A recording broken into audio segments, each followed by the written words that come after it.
बहुत बहुत स्वागत है बच्चों। तो क्लास 8 के जो चैप्टर हम पढ़ रहे थे कॉमेट 1, अब तक जो हुआ था, अब तक जहाँ तक हमने पढ़ा था कि दत्तदा जो है जिन्होंने कॉमेट डिस्कवर किया है उनको अब डिफरेंट जगह से बुलावा आ रहा है, वो सेमिनार अटेंड करने जा रहे हैं क्योंकि लोग उनको देखना चाहते हैं और इससे वो तंग आ चुके हैं। वो बोल रहे हैं कि शायद मैं ये कॉमेट डिस्कवर नहीं करता। उसकी वाइफ भी इससे सहमत होती है, लेकिन दूसरे कारण पे वाइफ कहती है कि कॉमेट की वजह से इस दुनिया में अपशगुन हो जाएगा, उसी कॉमेट को तुम डिस्कवर किए हो, ये मुझे पसंद नहीं है। तो दत्तदा इस चीज़ को बताते हैं कि मैं सब अंधश्रद्धा में मानने वाला नहीं हूँ और तुम इतने पढ़े लिखे हो, मतलब वाइफ को कहती है, इंद्राणी देवी को कहती है कि तुम इतने पढ़े लिखे हो फिर भी तुम इन सब बातों में मानती हो। तो ये दिखाया जा रहा था। अब एकदम पूरी तरीके से सेटिंग डिफरेंट हो जाएगा, चेंज हो जाएगा। यहाँ पर जो जो भी चीज़ बोला जाएगा आपको बहुत ही ध्यान से सुनना है, एकदम लास्ट तक सुनना है, बहुत ध्यान लगा क्योंकि ये वाला पोर्शन बहुत हार्ड है। ठीक है, पहला वाला पोर्शन बहुत ईजी तरह, ये वाला बेहद हार्ड है। अब हम चलते हैं लाइन बाय लाइन। यहाँ पर क्या होता है थोड़ा आइडिया दे देते हैं। A British scientist writes a paper based on दत्तदास डिस्कवरी। अब क्या होता है, एक ब्रिटिश वैज्ञानिक मतलब इंग्लैंड के रहने वाले, ब्रिटेन के रहने वाले एक वैज्ञानिक ने इस चीज़ के ऊपर, दत्तदा ने जो कॉमेट को डिस्कवर किया था, इसी कॉमेट के बारे में कुछ लेख लिखा है। और वो लेख नेचर नाम के एक पत्रिका में, नेचर नाम मैगजीन का नाम याद रखना, मैगजीन मतलब वो किताब की तरह हर महीने हर सप्ताह में एक बुक आती है ना जिसमें बहुत सारे खबर रहते हैं, तो ये एक साइंस का मैगजीन था, मतलब जिसमें वैज्ञानिक डिस्कवरी के बारे में तरह तरह के रिसर्च पब्लिश होते हैं, उसमें छपते हैं। तो एक वैज्ञानिक क्या करते हैं, इस दत्तदा के डिस्कवरी के बारे में अपना एक पेपर लिखते हैं और उसे छापने के लिए दे देते हैं उस पत्रिका में। He and the defense science advisor have a tete-a-tete over an impending calamity. तो ये साइंटिस्ट और जो डिफेंस साइंस एडवाइजर हैं, यानी कि रक्षा विभाग के, इंग्लैंड में जो रक्षा विभाग, इंग्लैंड की जो सिक्योरिटी डिपार्टमेंट है, देश की रक्षा डिपार्टमेंट है, उसके ऑफिसर के साथ इस वैज्ञानिक की बातचीत होती है। A conference of international experts might yield a clue to the cosmic puzzle. मतलब सभी सोचते हैं कि इस धूमकेतु के बारे में सारे दुनिया से टॉप साइंटिस्ट जो एकदम अच्छे पढ़े लिखे लोग हैं, वो साइंटिस्ट हो, वो कंप्यूटर में माहिर व्यक्ति हो, वो बायोलॉजिस्ट हो, सबको बुला के एक कॉन्फ्रेंस किया जाए, एक मीटिंग जैसा किया जाए। अब हम इसको लाइन बाय लाइन एक्सप्लेन कर देते हैं। In the spacious dining hall of Kings college Cambridge, the butler whispered deferentially in the provost's ears and handed him an envelope on a silver tray। मतलब कैम्ब्रिज में Kings college जो होता है, इस Kings college के spacious मतलब बहुत बड़ा एक डाइनिंग हॉल में उसका हेड होता है प्रोवोस्ट, एकेडमिक हेड। प्रोवोस्ट का जो असिस्टेंट है बटलर, उसको क्या करता है, एक सिल्वर के ट्रे के ऊपर उसे एक एनवेलप देता है। ठीक है, एनवेलप देता है। एनवेलप आप जानते हो, एनवेलप जिसमें चिट्ठी डालते हैं हम और पोस्ट करते हैं, चिट्ठी को जिसके अंदर में डालते हैं वो एनवेलप देता है। द प्रोवोस्ट बेकॉन जेम्स, और इसके बाद प्रोवोस्ट जेम्स को बुलाते हैं। जेम्स इस किंग्स कॉलेज में ही रिसर्च कर रहा है। जेम्स मतलब उसी वैज्ञानिक के बारे में बोल रहा हूँ, तो जिसने दत्तदा के इस धूमकेतु के बारे में, दत्तदा ने जो धूमकेतु आविष्कार किया है, इसके बारे में एक लेख लिखा है जो मैगजीन में छापने के लिए दिया है। तो इस जेम्स को बुलाते हैं and passed on the envelope, और उसे वो चिट्ठी देते हैं और उसे बोलते हैं, it seems you are wanted urgently in your room. आपको अभी अपने रूम पे जाना होगा। ठीक है, अपने घर पे आप जाओ अभी, और वहां पर कोई आपके लिए वेट कर रहा होगा। As he made his way towards the beautiful building, James open the envelope, it content a brief note. तो जो बिल्डिंग की वो जब जा रहा था तब जेम्स क्या करता है, उस चिट्ठी को खोलता है। और फिर क्या होता है कि वो पढ़ना शुरू कर देता है। उसमें क्या लिखा हुआ था, उसमें लिखा हुआ था, डियर डॉक्टर फोर्साइथ। इसका नाम क्या है, James Forsyth. Dear doctor Forsyth, the bearer of this note has been instructed to bring you to my office in London tonight. मैंने ये चिट्ठी जिसके हाथ से भेजा है उसी व्यक्ति के साथ आप मेरे ऑफिस में लंदन में चले आओ। प्लीज़ कम विदाउट डिले, बिल्कुल भी लेट नहीं करना है, डिले नहीं करना है, जल्दी आना है आपको। I am making arrangements for you overnight stay in London, मैं आपके लंदन में रहने की पूरा व्यवस्था कर रहा हूँ। I regret the inconvenience cost you, आपको जो इसके लिए असुविधा होगी उसके लिए मुझे खेद है। And request you to keep your visit strictly confidential, और मैं आपको रिक्वेस्ट करता हूँ कि आप जो मेरे साथ मिलने आ रहे हैं इस विजिट को आप कॉन्फिडेंशियल रखें, मतलब गुप्त रखें, इसको किसी को ना बताएं कि मेरे साथ आप मिलने आ रहे हैं। Believe me it is absolutely essential, मुझे यकीन कीजिए कि बहुत ही ज़रूरी है। नीचे कौन साइन करता है? ये सिंसियरली जॉन मैकफर्सन। ये John Macpherson defence security adviser होते हैं। The signature carry designation underneath, नीचे डेजिग्नेशन, ये जॉन मैकफर्सन है कौन, नीचे डेजिग्नेशन नीचे लिखा रहता है डिफेंस साइंस एडवाइजर। तो defence science adviser her majesty's government, मतलब इंग्लैंड के सरकार के जो डिफेंस साइंस एडवाइजर हैं उनका तो वो पद है, तो उनके नाम के नीचे उनका पद लिखा होता है। मतलब इंग्लैंड में रक्षा के मामले में जो भी बात है वो इनके पास आता है, और ये रक्षा से जुड़ा हुआ ही कोई मुद्दा होगा, इसीलिए इस वैज्ञानिक को जिसने दत्तदा के कॉमेट के ऊपर रिसर्च किया है, इन्होंने अचानक उन्होंने बुलाया है, कोई इमरजेंसी होगा इसी के लिए ही बुलाया होगा। A bowler hatted man near the mantel piece greeted him as James entered his sitting room, James अपने सिटिंग रूम में जब घुसता है तब उसके रूम पे एक इंसान बैठा हुआ था। बोलर हैट, बोलर हैट आप जानते हो, क्रिकेट तो आप देखते ही होंगे। बोलर हैट मतलब वो वाला हैट जिसके चारों ओर ऐसे कवर रहता है, कैप नहीं, हैट। कैप और हैट में अंतर है, कैप मतलब सामने से ऐसा कवर रहता है, लेकिन हैट का पूरा गोल करके चारों ओर कवर रहता है। I am Johnson sir, security officer eight white hall. मैं जॉनसन हूँ सर, मैं व्हाइट हॉल का सिक्योरिटी ऑफिसर हूँ। ये जॉनसन कौन है? जॉनसन है वही व्यक्ति जिसको द्वारा ये लेटर साइंटिस्ट जेम्स को भेजा है। तो यहाँ पे 3 किरदार है। एक का नाम है जेम्स फोर्साइथ, जो एक वैज्ञानिक है जिसने दत्तदा के कॉमेट के ऊपर एक लेख लिखा है जो नेचर नाम के एक मैगजीन में छापने के लिए दिया है। जिस मैगजीन में छापने के दिया है उसका नाम है नेचर। दूसरा कैरेक्टर है यहाँ पर जॉनसन। जॉनसन कौन है? जॉनसन वही आदमी है जो लेटर लेके आया है किंग्स कॉलेज में इसको देने के लिए जेम्स फोर्साइथ को, और जेम्स फोर्साइथ को अपने साथ ले जाने के लिए। और जॉनसन को भेजा किसने है? जॉनसन को भेजा है ये इंसान जॉन मैकफर्सन। जॉन मैकफर्सन है डिफेंस साइंस एडवाइजर, यानी कि प्रतिरक्षा विज्ञान के जो डिफेंस के एडवाइजर हैं वो है जॉन मैकफर्सन। तो कौन कौन? जेम्स, जॉनसन और जॉन, ये 3 कैरेक्टर को याद रखना। उसके बाद वो जो इंसान है जॉनसन, वो अपना आइडेंटिटी कार्ड दिखाता है और बोलता है presume you know why I am sir. आप जानते होंगे कि मैं यहाँ पर क्यों आया हूँ। To this extend that is conveyed in this note. हाँ, मैं समझता हूँ कि मैंने चिट्ठी पढ़ी है, चिट्ठी में लिखा हुआ है आप मुझे यहाँ से लेने के लिए आए हैं। He knew that it would be useless to ask Johnson for further details, I won't take long. तो उसके बाद वो समझ जाते हैं कि जॉनसन से तो और बात करने का कोई फायदा नहीं, क्योंकि जॉनसन मुझे लेके वहाँ पर जाएगा तब मेन बात तो उनसे होगी जिन्होंने मुझे बुलाया है। तो जेम्स बोलते हैं कि मैं ज़्यादा समय नहीं लूँगा, मैं रेडी होकर अभी निकलता हूँ। Johnson's Ford Cortina brought them to Whitehall in less than 90 minutes. मतलब किंग्स कॉलेज से व्हाइट हॉल पहुँच जाते हैं 90 मिनट्स में। वो लोग 90 मिनट में, मतलब 1.5 घंटे में पहुँच जाते हैं फोर्ड कॉर्टिना इस गाड़ी में। जॉनसन फोर्ड कॉर्टिना गाड़ी लेके आया था, उस गाड़ी में चढ़ते हैं जेम्स और व्हाइट हॉल में पहुंच जाते हैं, जहां पर जॉनसन जो डिफेंस साइंस एडवाइजर है उनके लिए वहां पर वेट कर रहे हैं। It took them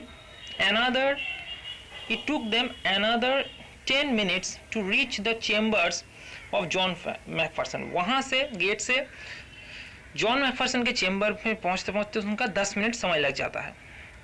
Having introduced James to Sir John, the quiet but efficient Johnson slipped out. तो जॉन मैकफर्सन के साथ जेम्स फोर्साइथ साइंटिस्ट उनका इंट्रोडक्शन करा के, परिचय करा के जॉनसन चला जाता है। जॉनसन जो लेके आया है जेम्स फोर्साइथ को। Doctor Forsyth my apologies for this imposition on your time. Sir John advanced with outstretched hands. To avoid any further delay, I will come to the point right away. Sir John handed him a typescript.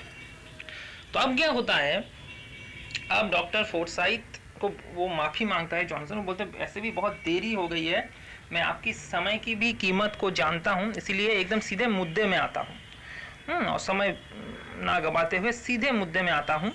इसके बाद John जो हैं, sir John जो है, उनको एक type script देते हैं। टाइप स्क्रिप्ट मतलब किसका टाइप स्क्रिप्ट, वो आपको याद है ये बात? कौन सा बात की बात कर रहा हूँ बताओ तो? जो कॉमेट के बारे में जो लेख उन्होंने लिखा है उसी को ही टाइप स्क्रिप्ट बोल रहे हैं। अब क्या है, ये जो टाइप स्क्रिप्ट है ये अभी तक मैगजीन में छपा नहीं है, ठीक है, मैगजीन में अभी तक छपा नहीं है। मैगजीन में वो छपने से पहले ही डिफेंस साइंस एडवाइजर के हाथ वो टाइप स्क्रिप्ट लग जाती है। वो कैसे उनके हाथ आ जाता है, मैगजीन में छापने के लिए दिया था लेकिन इनके हाथ कैसे आ गया, इसके बारे में हम चर्चा करें। तो जब उसे पूछते हैं, टाइप स्क्रिप्ट को देते हैं जेम्स के हाथ में कि ये क्या है, सर जॉनसन पूछते हैं, तब जेम्स बोलते हैं वाई, क्यों, ये it is my paper two nature, मैं नेचर मैगजीन में मेरा जो रिसर्च पेपर है, मैंने जो रिसर्च किया है इस कॉमेट के बारे में, उसके बारे में मैंने लिखा है, तो वही चीज़ है, ये छापने के लिए मैंने दिया है। How did you get this original manuscript, आपको ऐसा मैन्यूस्क्रिप्ट, ओरिजिनल मैन्यूस्क्रिप्ट कैसे मिल गया? James was surprised somewhat uneasy, James बहुत चौंक जाता है और एक अस्वस्थ महसूस करने लगता है। मैन्यूस्क्रिप्ट क्या होता है? मैन्यूस्क्रिप्ट मतलब आप प्रेस में छापने से पहले अपने आप हैंड में जो टाइप करके देते हो। क्या वो होता है ना, टीचर क्वेश्चन बनाते हैं, क्वेश्चन हाथ में बनाते हैं और उसको दे देते हैं प्रेस में छापने के लिए, वो जो हाथ में बनाते हैं उसे हम कहते हैं मैन्यूस्क्रिप्ट। यहाँ पर इन लोगों ने टाइप किया है, फिर प्रेस में जाकर अच्छी तरीके से छपेगा मैगजीन में, तो इसे हम क्या कहते हैं, इसको हम मैन्यूस्क्रिप्ट कहते हैं। मतलब आपने जो तैयार किया कंटेंट वो मैन्यूस्क्रिप्ट है। तो वो जेम्स पूछता है कि ये तो मैंने लेख उस मैगजीन में छापने के लिए लिखा था, लेकिन आपको ये कैसे मिला? तो तब सर जॉन बोलते हैं, sir John saw his anxiety and continued, तो उसके जो उद्वेग है उस उद्वेग को देखते हुए, उसके बेचैनी को देखते हुए सर जॉन मतलब जेम्स जो है जिसने वो लेख छापने के लिए दिया था, तो सर जॉन जो डिफेंस एडवाइजर हैं वो बोलते हैं, Taylor the editor of the Nature is a friend of mine, जो मैगजीन में तुमने ये लेख छापने के लिए दिया था उसके जो एडिटर है, संपादक है, मतलब उस न्यूज़पेपर के जो हेड है वो मेरा दोस्त है। I had asked Nature to publish it without delay since it is very important. James looked puzzled, मैंने तो नेचर को ये दिया था बिना किसी देरी किए हुए इसको छापने के लिए, क्योंकि ये बहुत इंपॉर्टेंट है, ये जेम्स बोलता है। तो तब जॉनसन बोलते हैं कि I agree that it is important, मैं जानता हूं कि ये बहुत इंपॉर्टेंट है, महत्वपूर्ण है। So important in fact that it must never be published, और ये इतना ही इंपॉर्टेंट है कि इसे छपना ही नहीं चाहिए। That is if what you से इज करेक्ट, अगर आप जो बोले हो, लिखे हो, इसमें जो लिखे हो, आप जो कहे हो वो अगर सच है तो इसे तो कभी छपना ही नहीं चाहिए। Sir John lit his pipe, वो अपना पाइप जलाते हैं। एक्चुअली बात क्या है, दत्तदा की ये कॉमेट, दत्तदा ने जो डिस्कवर किया है, एक्चुअली ये कॉमेट धरती की ओर बढ़ रही है और धरती के साथ इसका टकराव हो जाएगा।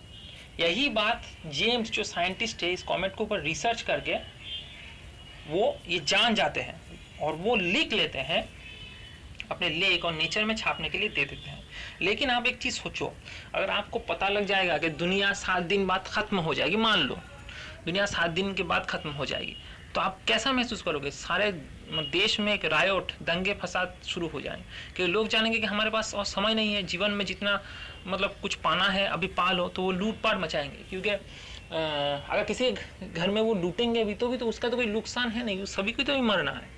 तो ऐसे अफरा तफरी का माहौल फैल जाएगा, लोगों के अंदर में डर फैल जाएगा, और ऐसे डरावने भयंकर खबर जनरली गुप्त ही रखा जाता है, ठीक है, क्योंकि कानून व्यवस्था के ऊपर सवाल उठ जाते हैं। तो इसीलिए जो सिक्योरिटी, क्योंकि ये डिफेंस साइंस एडवाइजर है, सिक्योरिटी के, देश की रक्षा के बारे में इसे सोचना पड़ता है। तो इन्होंने बोला कि अगर ये इतना ही इंपॉर्टेंट है और ये सब सच है तो इसे कभी पब्लिश होना ही नहीं चाहिए, न्यूज़पेपर में छपना ही नहीं चाहिए। James would never have tolerated aspirations on the accuracy of his work और the implied order that it must be suppressed, but he knew Sir John to be a respected scientist was willing to hear him out. John ये सब बिल्कुल tolerate नहीं करता कि उसके काम के ऊपर कोई संदेह करे या उसके काम को दबाने की कोशिश करे। लेकिन सर जॉन जो उसके सामने बैठे हुए हैं, डिफेंस साइंस एडवाइज़र, वो एक रिस्पेक्टेड साइंटिस्ट है, वो अच्छे एक बहुत बड़े वैज्ञानिक भी है और वो उनकी बात को सुन रहे हैं, जेम्स की बात को। तो जेम्स इनको समझा सकता है परिस्थिति की गहराई। Please do not misunderstand me, मुझे गलत मत समझिएगा doctor Forsyth. I met Taylor today at lunch in the club. तो अब जॉन जो है सिक्योरिटी डिफेंस साइंस एडवाइज़र जो है वो समझाते हैं साइंटिस्ट जेम्स को कि आपका लेख क्यों पब्लिश, मतलब आपका लेख मेरे हाथ में कैसे आया, मैन्युस्क्रिप्ट मेरे हाथ में कैसे आया। तो वो बोलते हैं कि आज मैं क्लब में लंच करने गया था और वहाँ पर मेरे दोस्त टेलर जो इसी नेचर के जो एडिटर है, इस पेपर की मैगजीन के जो संपादक हैं, वो मुझसे मिले थे। It still retain enough interest in astronomy, I still retain enough interest in astronomy. मुझे एस्ट्रोनॉमी में बहुत इंटरेस्ट है। एस्ट्रोनॉमी तो मैंने पहले भी तुम्हें कह चुका है, एस्ट्रोनॉमी साइंस का वो ब्रांच है जिसमें प्लैनेट स्टार इसको लेके रिसर्च किया जाता है। और सर जो जॉन है उनको भी ये चीज़ पसंद है astronomy. You know what he asked for my opinion before sending it to a professional referee. तो उन्होंने क्या किया, उन्होंने मुझे बोला कि इसको मैं before sending it to a professional referee I immediately realise that your result has profound implications if it is correct. तो उन्होंने एक बार मुझसे कंसल्ट किया कि ये देखो, ये मेरे पास एक पेपर आया है, ये सब लिखा गया है, तो ये क्या छापा जा सकता है। तो I immediately realise that your result has profound implication if it is correct. तो मैंने जब आपके एक काम के बारे में सुना तो मैंने सोचा कि अगर ये सच है तो इसके बहुत गहरे असर पड़ेंगे। किसके ऊपर गहरे असर पड़ेंगे? इस दुनिया के ऊपर। अगर ये पृथ्वी से टकरा जाती है, ये मतलब जेम्स फोर्साइथ जो है वो ये अपने लेख में यही लिखते हैं कि ये कॉमेट जो है ये धरती से इसका टक्कर हो जाएगा और अगर ये छप जाता है तो दुनिया में इसका बहुत गहरा प्रभाव होगा, लोगों के मन के ऊपर गहरा असर होगा। Let me assure you sir John that it is correct, I stake my reputation on it. James could not contain himself anymore. तो जेम्स जो है वो ये बताते हैं कि सर जॉन, जो मैंने यहाँ पर लिखा है, आप लोग को कोई संदेह नहीं होना चाहिए, जो मैंने लिखा है मेरे पेपर में वो बिल्कुल सही है। मतलब जेम्स ये बोल देते हैं कि अगर आप लोगों को संदेह हो रहा है कि हाँ ये अगर गलत हुआ तो इसके वजह से नहीं छाप रहे हैं, तो मैं ये बता दूं कि ये कैलकुलेशन मेरा सही है, ऐसा होने ही वाला है, मतलब होगा ही। Do you realize what will happen if comet Dutta collides the earth as you predict it will? आप समझते हो कि अगर धरती के साथ कॉमेट दत्ता का टकराव हुआ तो कैसी स्थिति होगी धरती का? The effects will be catastrophic, भयंकर स्थिति होगी। That is why I have taken an extra care to verify my calculation। इसीलिए बार बार मैंने कैलकुलेशन किया है। Barring rare circumstances, कुछ रेयर परिस्थिति को छोड़कर the collision is inevitable, टक्कर होगा ही धरती के साथ। James was confident. But sir, John picked out the qualifying phrase. What are those rare circumstances? तब जेम्स क्या, जॉनसन क्या करते हैं, वो पूछते हैं कि आपने थोड़ी देर पहले बताया कि कुछ विकट परिस्थिति को छोड़ के ये धरती के साथ टकरा जाएगा, वो विकट परिस्थिति क्या है? मतलब सर जॉन अभी भी कोशिश कर रहे हैं कि अगर ये सच है तो क्या इसे रोका जा सकता है, और अगर रोका जा सकता है तो कैसे रोका जा सकता है। तो आज हम इतना तक ही पढ़ते हैं, इसके बाद अगला पोर्शन पढ़ेंगे। आज के लिए इतना ही।